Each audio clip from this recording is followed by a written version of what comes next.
about product characterization, which I think essentially is phrasing that EFSA uses to say whether a product is actually well enough defined. We might just as easily call it a specification for the product, but really it is that benchmark that shows EFSA that the product is something unique and that the applicant has also done their human studies performed where the product meets that same specification for the health claim.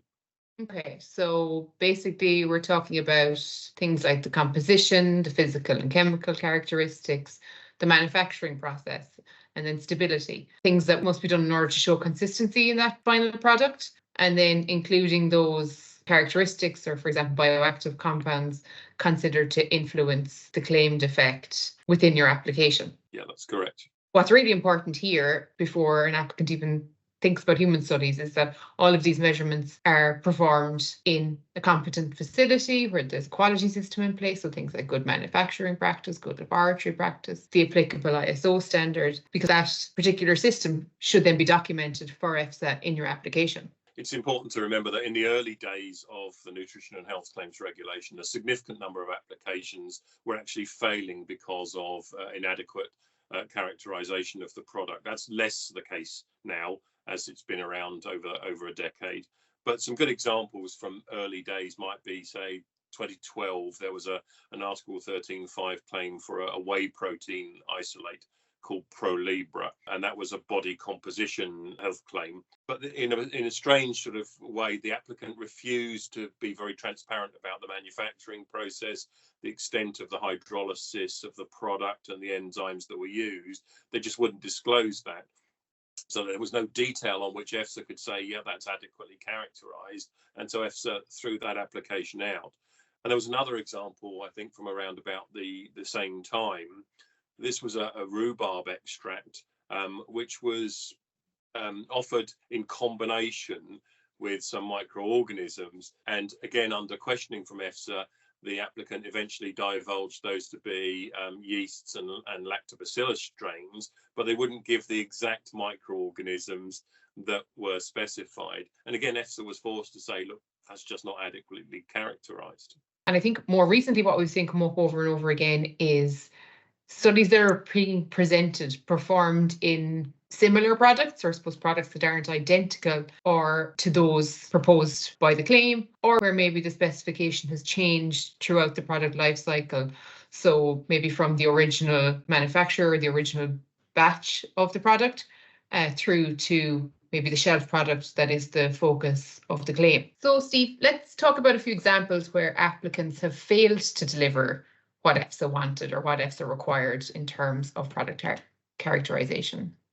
Sure. I think one great example would be another claim actually that goes back to the early years in 2012. And that was for an extract from an Arctic plant, something called Rhodiola rosea. And the claims related to stress. And if you look this product up, you can see it has, some sort of history in publication around stress.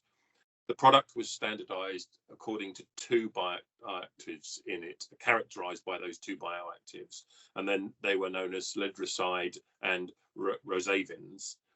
However, the two human intervention studies that the applicants submitted in support of their claim, in those studies, the product was only standardized by one of these components, salidroside. So you can see how there's a disjoint between the two. Yeah, absolutely. So I suppose they're including in the claim something for which they don't have any characterization. Another example that I thought of there while you were speaking is the 2021 claim, the Mega Natural grapeseed extract, which I think we spoke about in one of our previous videos, maybe the one on statistics. This applicant had some studies on their specific product, so they had human studies on the product for which the claim was being made. However, they wanted to support that with some meta-analysis on other grape extracts. An EFSA starting point was that a grape seed extract is not the same as an extract from the fruit or maybe an extract from the skin. And those were the focus of the meta-analysis included. This really highlights the importance of only using data that matches the product as specified and as included in your claim. Yeah, it's become very absolutely critical to the success of these claims. And I think one of the things that we can also see that's really changed since the introduction of the transparency regulation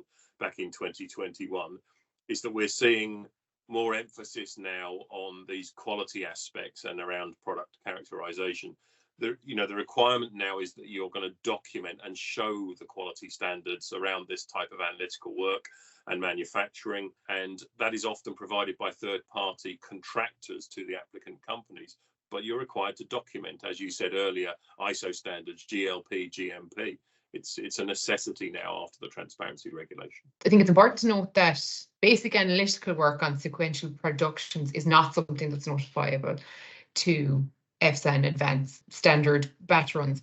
But things like stability studies, things like that are all notifiable analysis to EFSA. When I say notifiable, there's probably a whole bigger topic that we could get into on that. So maybe that's something we could cover in one of our next videos in a bit more detail. Yeah, let's do that. Thanks, Steve.